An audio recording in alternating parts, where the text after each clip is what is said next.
these are the eyeshadow palettes I used again in July.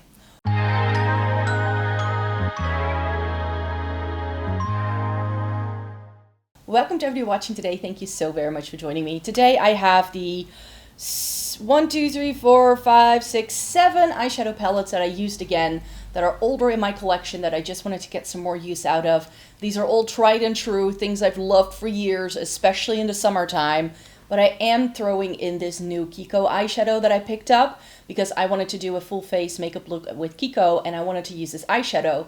And as I was going through my Shop My Stash to see what might be right to pair with this eyeshadow, I was like, this is going to be perfect paired with one of the eyeshadows that I wanted to go back to. So that's why this new Kiko thing is also in this video. Yes, 7 eyeshadow palettes. One of them is on my lids today, and I'm very much looking forward to sharing these with you. These are standard favorites. I've mentioned these so many times in the past, so there's no surprises here. And if you watch my Shop My Stash videos, you exactly know what I go back to every month. One of the things I always pick for summer is this Kaleidos eyeshadow palette. This is their Futurism 5. This is the Electro Turquoise. I believe you can still get this. They discontinued most of their Futurism palettes, but the Electro Turquoise they kept around for quite a while. And this is just one of those classics, like neutrals with a pop of something, but we don't actually get that many neutrals.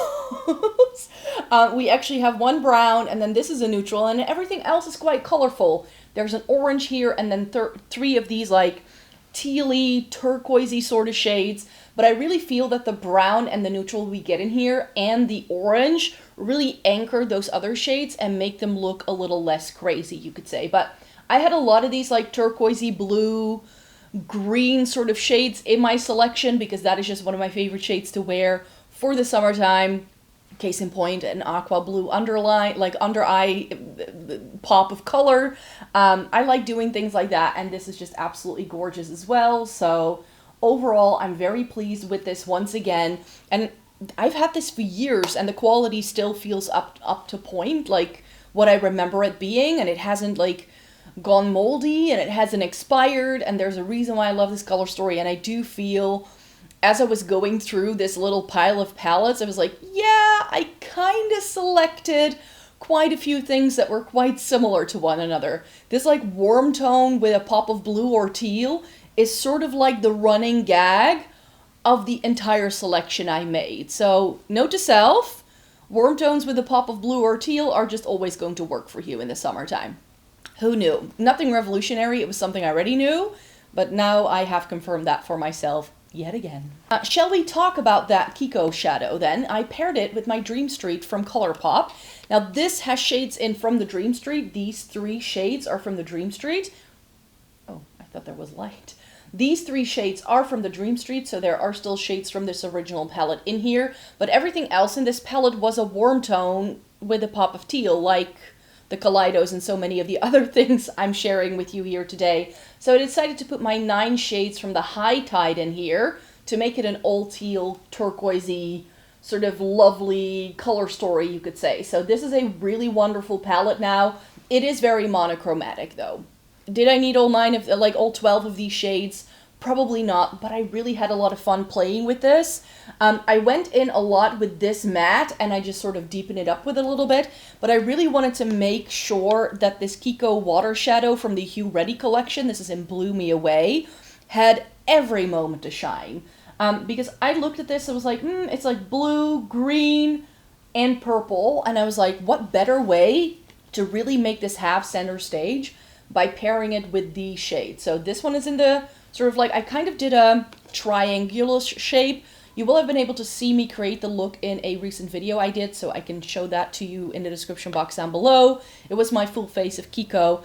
And then because I wanted to show you how dimensional this shade is, I applied it on the parts of my lid that were bare, but I also topped it over the parts of my eye where that base shadow was that I took from the Colourpop. And then I just sort of rounded out the look with Colourpop shade. So I remember putting this shade in the inner corner, and one of these darker ones was the liner.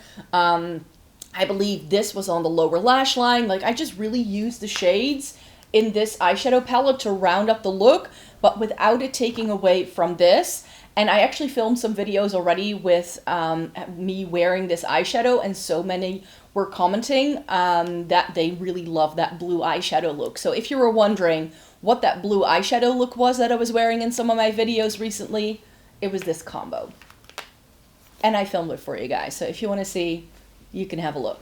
Then because it's summer and because that's the moment in time where I tend to wear mostly warm tones on my eyes, or at least that's what I gravitate towards then, I don't just wear warm tones. I wear lots of other things as well, but I was really feeling colorful and warm tones this month. And the Nabla Cutie Analog palette is one of my favorite warm tone palettes, so we knew that had to happen, right? So here is what the Nabla Cutie Analog looks like. I always compare this to like the kind of photography that you saw in the 1970s. Like my grandparents had these like picture books filled with these like orange toned things in their photographs, and this was just something that was like happening to a lot of pictures at the time. And I really feel it reminds me of that. I always do the same thing with this. I thought that maybe I could challenge myself this month and sort of do other things, but every single time I wanted to do looks with these, I was like, no, I'll just stick to what I know. So I use this in the crease, this all over the lid, this was on the lower lash line, inner corner, and these two were on the lower lash line, and this was liner, and this was on the inner corner. This is my favorite kind of gold, and if you will be watching some of my other videos that goes live on the other channel, I had a color analysis done, so I now know what season I am, so in case you want to know, you need to head out to my other channel. It should go up on Wednesday, like I think it's the last Wednesday in July, and actually my best gold is this kind of gold. Who knew?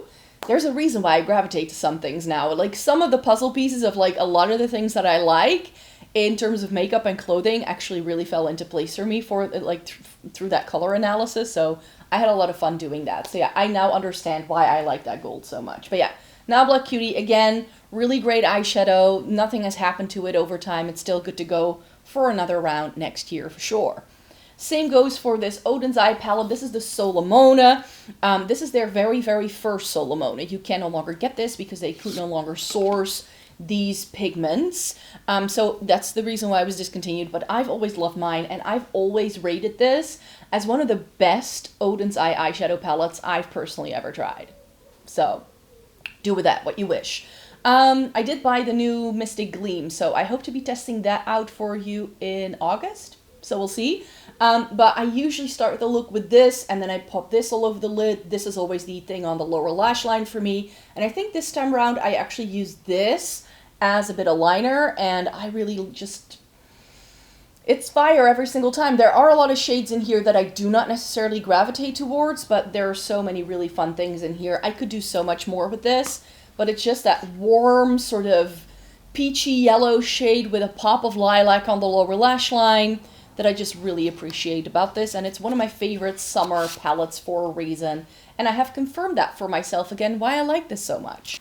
And then the final three eyeshadow palettes were some of the warmer tones in my Juvia's Place collection. I usually reach for the Nomad at least once a year, because that is one of my favorites by them, but the other ones were a little bit neglected in my makeup collection, you could say, so I was like, nah, I should use these again. So I went in with the Douce, and the Douce is one of those like ice cream sort of color stories. It reminds me of that like 3-layered ice cream with like the vanilla and the strawberry and the chocolate.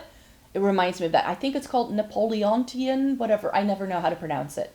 But I went with this in the crease. I think I used that green all over the lid. Tried using this as liner, but it didn't quite show up. And then I popped this magenta shade on the lower lash line and used this in the inner corner.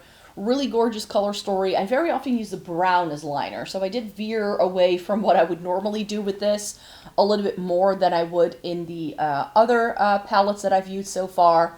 But yeah, this was lovely again. I really enjoyed using this.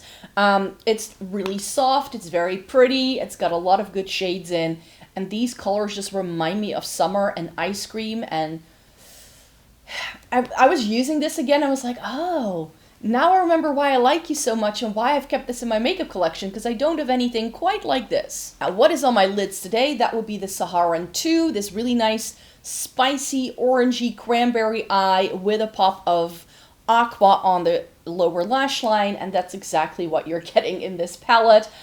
This is a very sort of like intense, spicy, sort of yummy palette, which is why I've kept it around as a really good option for that warm tone with a pop of blue somewhere in the look, because I don't feel we get them as often anymore. There was a time and place. There was a time and place where we got these all the time. And now I'm like, it's a good thing I kept this around. I really like this. It's not necessarily the best for me because these tones and my eye color, I feel always make me look a little bit tired. I think if you have blue eyes, this is your palette because these tones are really going to nicely contrast and make your eyes pop and really make them look extra vibrant and blue. But because I have brown eyes, I kind of feel like some of these undertones kind of disappear, and that's why it doesn't quite work. But these two I just love, and they really sort of take things to the next level. I think I used this in the crease, then I went over all of the lid with this one. It's really pretty, actually. It has a little bit, can you see that? That it has that slight sort of pinky sort of flash. I feel it's lost in the final look when you look at it straight on like this. But when I was applying it, and also in the final result when I took the close-up pictures, I felt you could really see that. But I feel it looks a lot more orange in this lighting than it did when I was first applying it. So that's interesting. Like I said, these two on the lower lash line, I used this one in the inner corner. It was a little green on me. And then I ended up using, I think, this peachy tone to sort of blend out this inner corner area a little bit. I've been liking doing that quite a bit. And I'm like, I need to use those peachy tones a little bit more than I normally would. It's not a shade I gravitate towards naturally for eyeshadow. And then finally, the Tribe by Juvia. And here I felt, is this getting too old to use? I'm not entirely sure. Because as I was putting this on, I felt like some of these shimmers were starting to feel a little bit thicker than I had remembered them being. But then as I was using the Saharan too, which is about as old, I had the same experience. And there I didn't feel like, is this just getting too old? I'm like, no, this was just what 2018 eyeshadow felt like. So it was a good reminder of how far we've come in terms of like what indie eyeshadow is and what eyeshadow can nowadays do. I ended up going into this for the crease, which normally I would go for this, but I wanted to go with the orange. Then I used this one all over the lid, used this as liner, this is on the lower lash line together with this. I used that one in the inner corner, and then I ended up using this again in that sort of inner eye area to sort of sweep it up and have something bright there. I've been loving doing that. Again, not always the look I go for, because very often when I use this palette, I just stick to this one, and these, like this one in the crease, with the green tones that are in here, I very often stay away from the oranges. But I just wanted to do it. I just wanted to commit to the orange for a change, because I was like, what's the use of having a warm tone with a pop of green? Like a lot of the other things were like warm tones with a pop of teal, warm tones with a pop of blue, warm tones with a pop of green. I might as well just commit to the look, you know, commit to the bit. That's sort of what I was going for. So here is the entire pile of everything that I used again in July. I really hope you enjoyed watching this video here today. I really had fun filming it and putting these looks together again for you guys. And then I hope you would like to stay tuned for more, because very, very soon it's going to be August, and then I will be having eyeshadow palette month for you. So I hope you look forward to that. And then we're going to chat about nothing but eyeshadow palettes. So stay tuned for all of that goodness, and I hope to see you again in a new video. Bye-bye.